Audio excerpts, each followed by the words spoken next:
as of the launch of Season 3 of the First Descendant, the developer of the game has made a concerted effort through an event called Boost Up, as well as a follow-up event called Boost Path, to get new players into the game and into the end game as fast as possible so that they can start partaking in a lot of the activities that a large part of the community is playing now. But also at the same time, it's a fantastic way for you to get back into the game, even if you were someone that played the first season or the pre-season or something like that, with some really good rewards for you to basically hit the ground running. In this video, we're going to cover all of that. We're going to look at the Boost Up event. We're going to look at the Boost Path event. And then in the back end of the video, I'm going to share some tips and tricks on basically things for new players as you are getting into the game that can get you up and running and can get you understanding some of the mechanics and get you running alongside other people to do some of the end game activities. Let's go. Righty, so starting us off, when you're just looking at the inventory screen, you're going to see a pop-up button here that says Boost Up. This is the button that we need to hit, so I'm just going to adjust my camera over here quickly, and we're going to go ahead and hit that button. This is the start of the event, so you have to complete Boost Up to be able to access Boost Path. Now, what is also important to mention here is that even though this event is, I would say, primarily focused at new players or players that are returning that never got into hard difficulty and basically the end game, it's also very good for players that have all of these things already, that have the Descendants, that have Thunder Cage and all of the stuff which you're going to get from this event, because you can still claim the rewards even though you don't actually, have to take like the Descendants and everything like that. So this is also just a very lucrative thing for someone that already actually has all of the stuff. So you'll see here that it says that essentially what the Boost Up event does is it completes all of the normal difficulty quests and unlocks hard difficulty. Those that don't know, basically how the game works is that the first time when you play it, you do an entire pass from start to finish of all of the story missions in the game. This is through all of the different game areas and so on.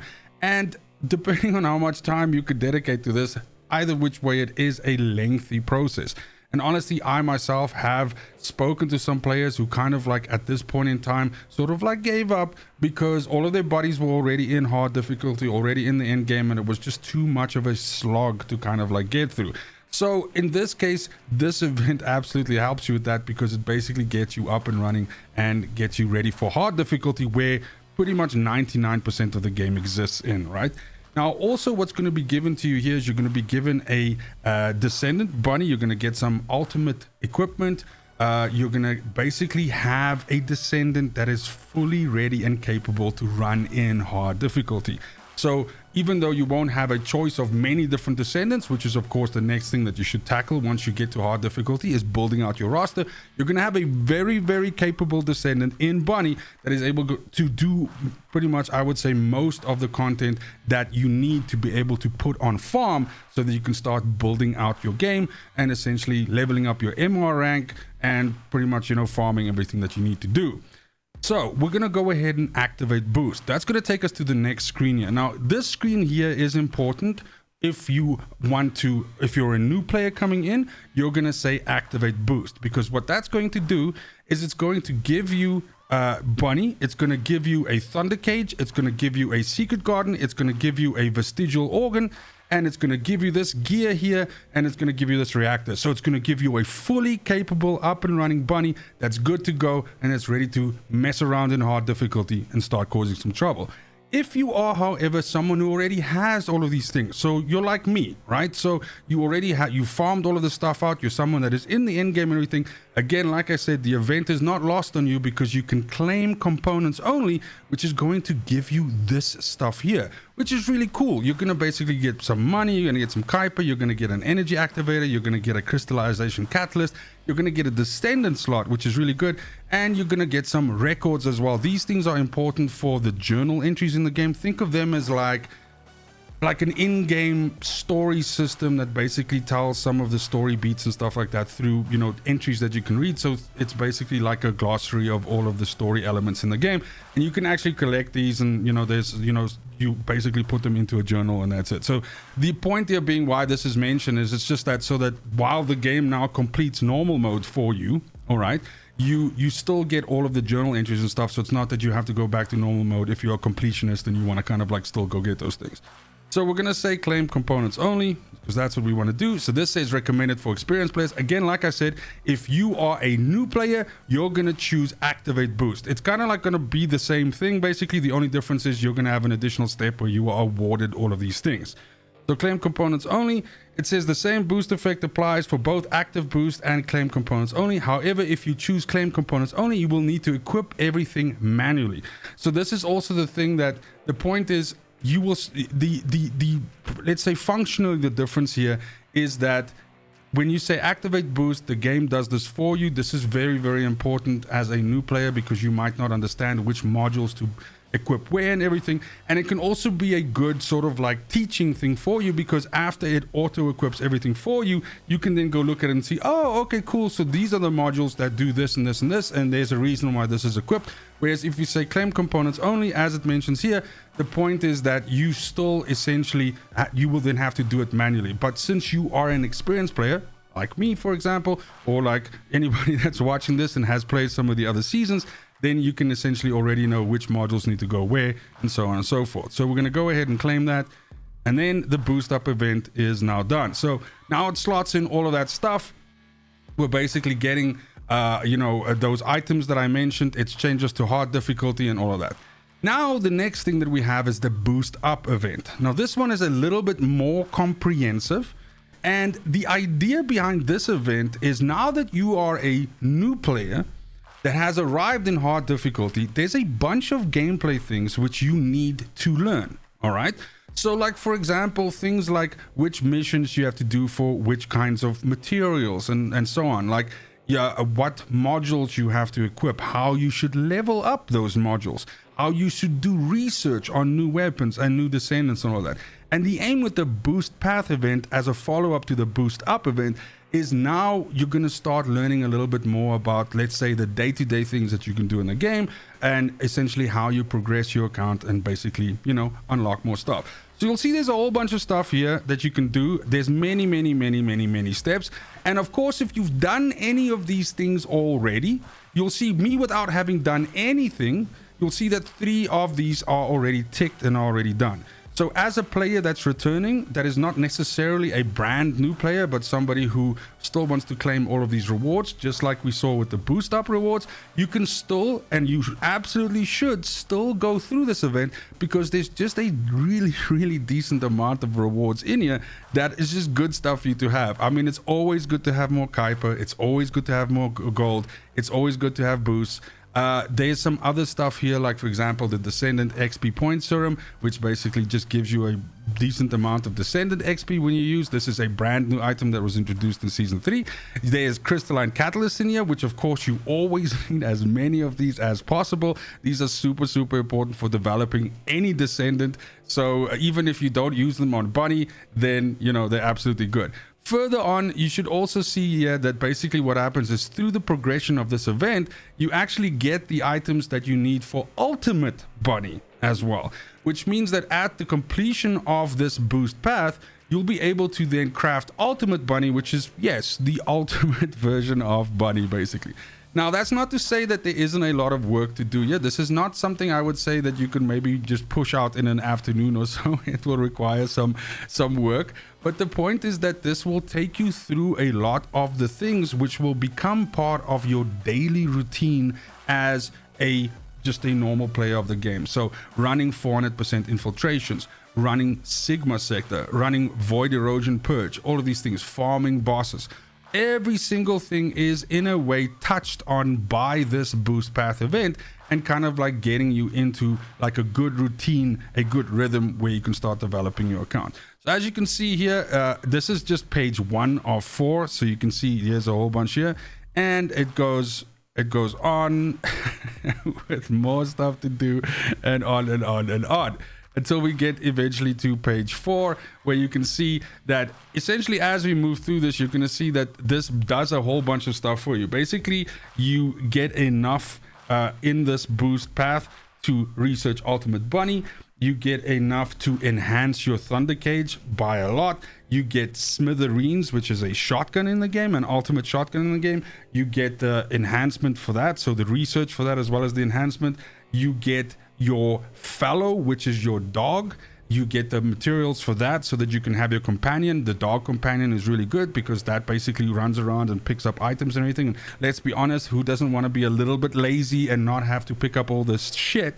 So it's really nice to have a dog do that for you. Then you also have basically you have the module, and let me see if I can quickly find it here, because there was an item that was introduced in the game which allows you to transfer your progress, right, from your old descendant to, so like a normal descendant to an ultimate descendant. Let me just see if I can find it here. It's got to be here somewhere. 1 second. Here we go. Bam. So back all the way on page 104, you'll see there's an item here called Photon Imprinter. This, for example, and these are quite rare. I believe this is the third one that we're able to receive in the game. I could be wrong on the maths on that, but I think I have 2 left and this is the third one. So basically what this allows you to do is it allows you to transfer the progress that you did in terms of leveling up your normal descendant, meaning your normal bunny, with all of the module slots that you unlocked in that. You're able to transfer that progress onto your ultimate bunny, which through progressing through this boost path, you're going to be able to have ultimate bunny. So then you're going to be able to transfer that progress across. So this is a super valuable item for just doing it the very first time if you're a new player, but also, again, like I said, if you're a long-standing player, going through this event just for this item alone is absolutely worth it, because like I said, they are super rare. So again, just to summarize, the point is you'll move through this. There's a whole bunch of stuff that's in here. You're going to basically move through here, and it's going to unlock a whole bunch of things, like you're going to get Freyna materials to be able to get her. You're going to get, as I said, materials for your fallow. That means your dog, your pet. You're going to get ultimate or transcendent modules for bunny as well, which is, I mean, even though high voltage is kind of like not in that much demand right now, the point is you're going to get that. And again, as you move through this, you're going to also see the materials for Haley, which is another descendant. So super lucrative for somebody that is just starting out the game. This is an insane way to fast track just a massive amount of materials and everything like that would take you longer if you were farming it normally than if you were going through this event. And it's going to give you the ability to have a few descendants to pick from to essentially start developing for your end game. And all of these descendants with, I would say, very different playing styles. Like Haley is vastly different to Bunny, for example. So again, you'll just be able to accumulate all of these materials and so on, and then as you progress through this event, you're going to be in a very good place in terms of like preparation for starting your run at endgame. Now, what's also important to notice is just, I want to call attention to the timer at the top. We have a much shorter time available for the boost up, so get that done as soon as possible. I think we have something like 12 days left as of the recording of this video, but you have a bigger amount of time to be able to complete the boost path. So with the boost path, we have, as of recording this video, we have 37 days left to do it. And then the point is that should be more than enough time. I think, like, honestly, for me, just looking at the steps here, I think this is something that you could do relatively comfortably in like a week and a half. If you have obviously other responsibilities and you have to spend your time wisely, I think a week and a half is more than enough time to do all of these things, as long as you go efficiently, of course. And that is 10 days versus the 37 days which is allowed to complete this event, so more than enough time to do it. And the back part of this video, what I want to do is I just want to give some general tips and tricks as to what you should be doing once you've actually completed this and you're in the boost path now, especially as a new player. I think this advice is also useful for someone that has been playing the game for a while but logs in and goes like, I don't know what the hell I'm supposed to be doing. Like, I have an hour to play every day, or I have 2 hours to play. How should I be using that hour or 2 hours most efficiently to get the most bang for my buck, or most bang for my time, I guess, if I can put it that way. Now, to be able to have this discussion, and let me just quickly actually run up to the top here, because we're going to need to use one of the machines up here. To have this discussion, we need to talk about something called MR rank in the game. And while there's a lot of different things in the game that all have different ranks, right? You have your descendant rank, which is basically like your character XP, so that's up here. You have your weapons, which have their own proficiency, which is also their level. Something else which is really important in the game is mastery rank. Think of this as your account rank. your mastery rank is shared between all of your descendants and all of your weapons. So the point is, doesn't matter what level your weapons or your descendant are, your mastery rank is account based, and it's basically what it is. Now, your mastery rank is influenced by many things, but pretty much the most efficient way to increase your mastery rank is to essentially level up as many descendants as possible. The first time you level a descendant from 1 to 40, you get mastery rank for that. And level up as many weapons as possible, because the first time you level a weapon from level 1 to 40, you also get mastery rank. That is going to net you a massive amount of mastery rank. Furthermore, also in the game, every single mission that you play, the first time that you complete that mission, it will also reward you with some mastery rank.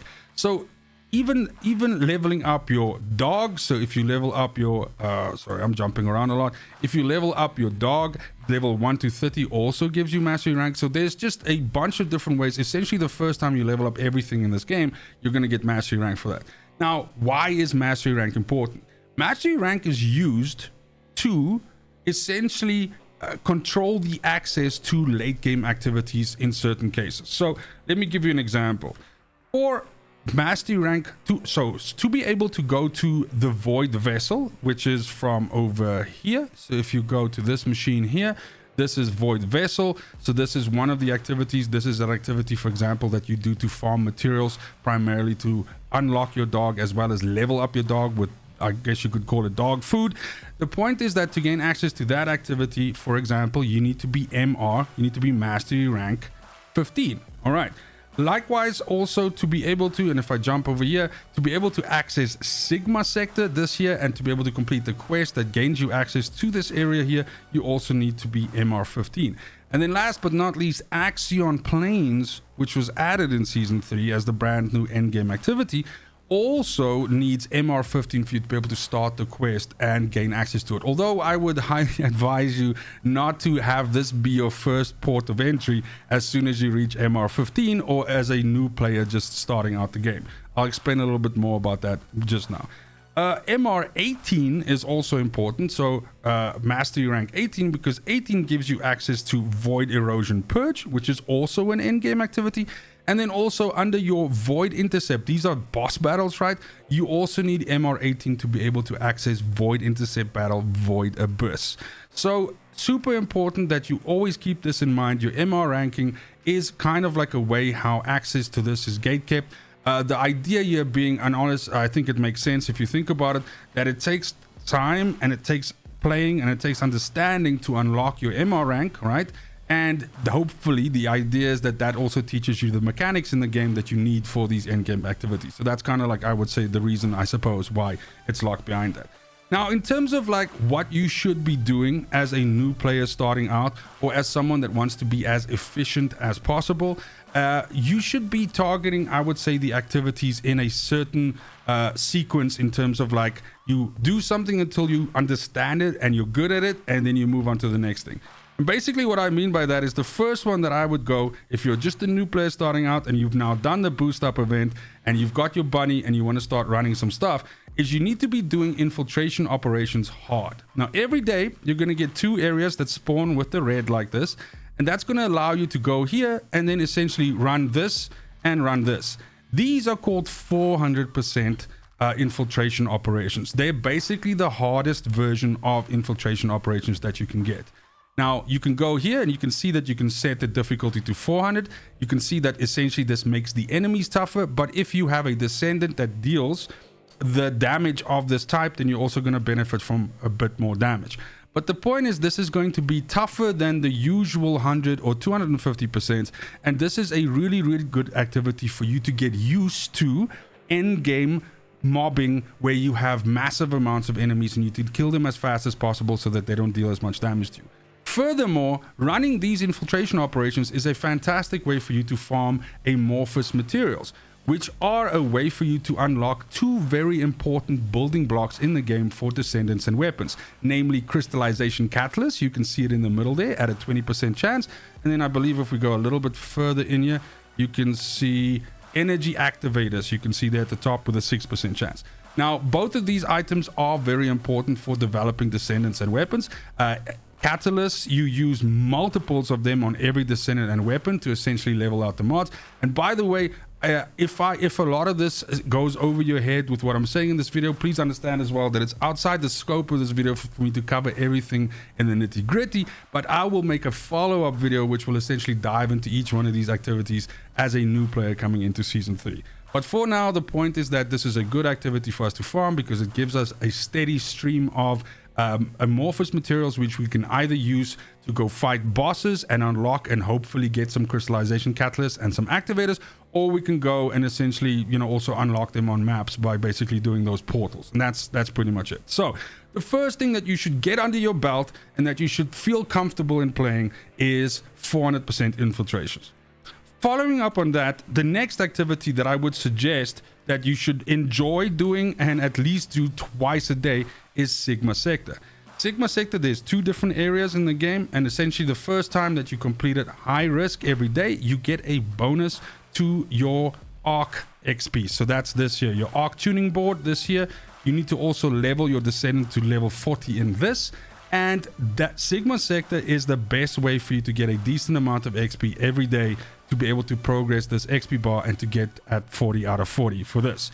So following 400% infiltrations, your next port of entry is Sigma Sector. Sigma Sector, I wouldn't say is that much harder, but it can be a little bit more difficult in certain situations, especially if you're just starting out, because it's large, big open areas. You do take a lot of damage. Enemies are, you know, there's massive amounts of enemies at the same time on screen. They will rush you, they will shoot you, everything like that. So again, it will teach you some things which are important for you to bear in mind later on in the game.